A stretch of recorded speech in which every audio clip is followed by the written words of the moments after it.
Okay, greetings people, because there's actually something new to talk about, I'm actually going to talk about it and do it in a video. Now, I did do a first peek, and I assume that I probably uploaded that. This video will probably just go up, like, literally at the exact same time as the other video. So check out my first video if you want to see me flub some stuff. But let's talk about Guild War. So Guild War has a brand new setting that is just been revealed on the JP side. It is just gone live today, so I'm sure that I'm missing some stuff, but I'm still going to do this video about how it works, especially if the damn game loads. There we go. Say hello to the new Guild War style. Now it basically looks like it goes until reset, which is interesting because normally up until now, Guild War has been like only a couple hours a day. So this new mode focuses essentially around just a better, more lenient schedule. Now, the thing you'll note, we have a bunch of different locations, we have a bunch of different buttons, so let's talk about it.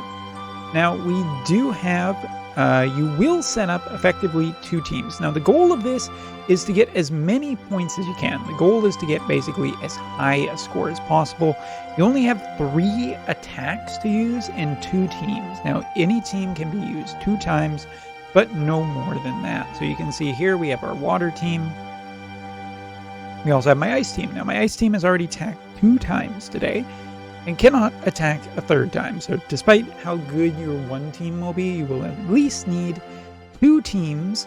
And mono element is not necessarily the best thing, because if we take a look here, you can see that other teams are not necessarily mono element, which means that you could end up just getting really messed over by certain teams of different types. What's also interesting, you can take a look at all of your guildmates, what teams they've gone with, what elements, and even, if you are so inclined, you can even long hold to check out party compositions, although it doesn't seem to want to work right now.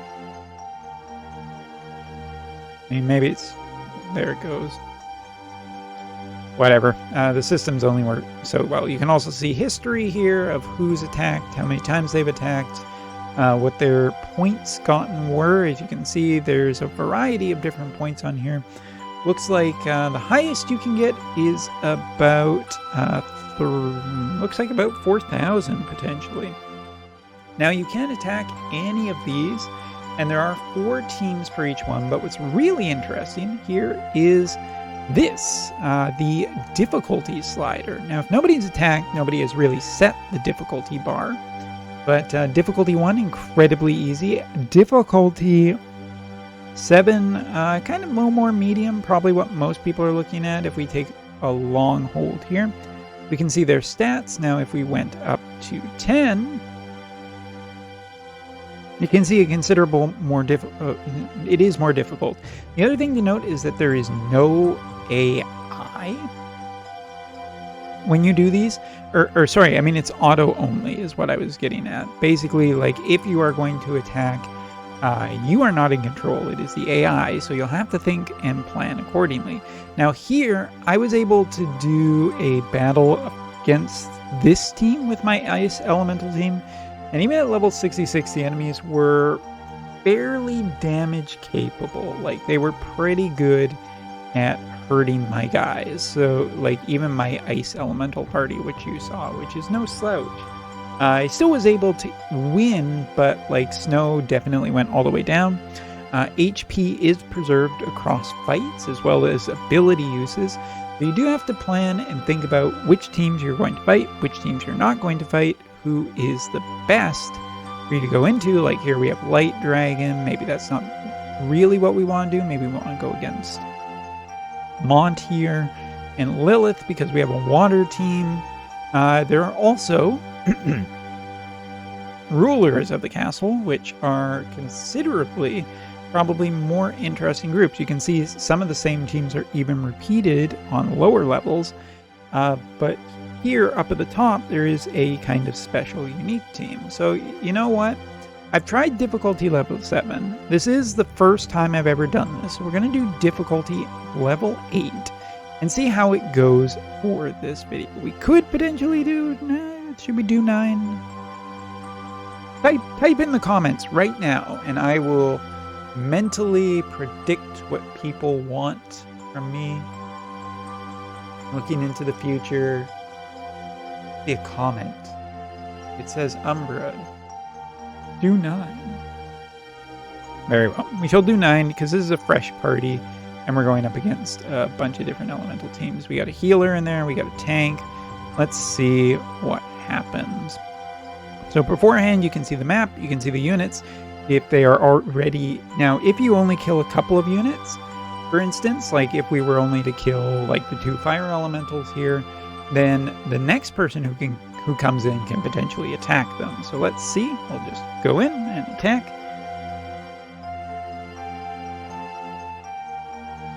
And figure out what happens. So at this point, I'm just going to kick back, turn off my mic, and we're just going to watch. Also, I just realized that the music is like really, really loud. So apologies for that.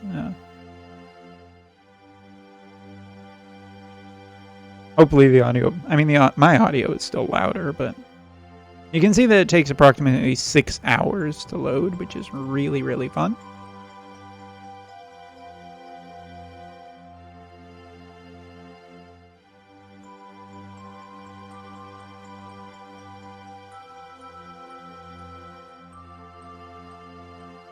These are the joys of not running some of this stuff. Huh?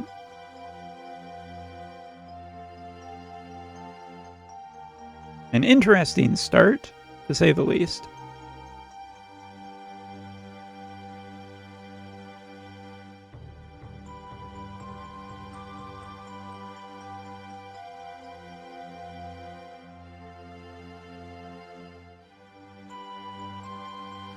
Aerith already going with a limit burst, which is a little concerning.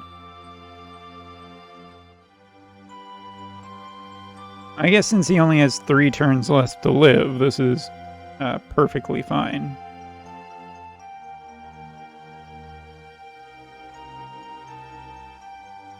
We got the big guy down. That's pretty good.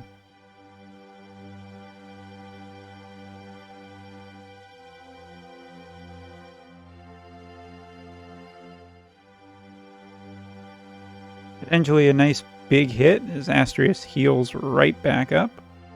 Takes a little bit of pain, but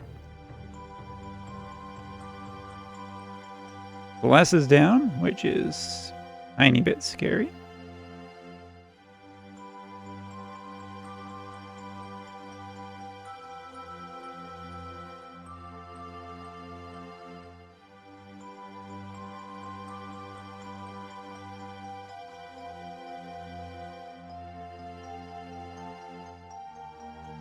Oh shoot, I decreased the speed. That was not the desired effect, dear viewer. Oh, have you ever seen the devil dance in the pale moonlight?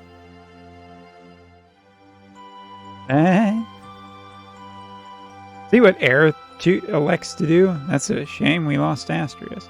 So you can see the level of difficulty. This one considerably more difficult than the other ones I fought. We ended up getting almost doubling our score though. So level 10, probably around 4,000 points is what you can achieve.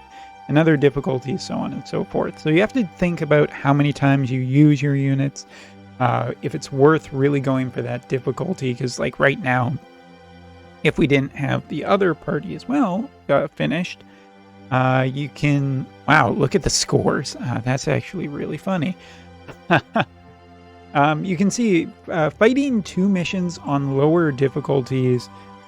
This one of the fights with only 3 units, or 3 enemies and 1 with 5, how the scores end up matching on difficulty 7 versus difficulty 9. Now, we've already used our 3 attempts for the day, so we're done. We're done. We have contributed, and we can see our total guild score right here. But yeah, for people who are interested, this is the new system. We'll figure out more details as we go along. Figure out a little more difficulty fine-tuning details in the future. So yeah, thanks for watching. Take care. Hope you have a good weekend. See ya.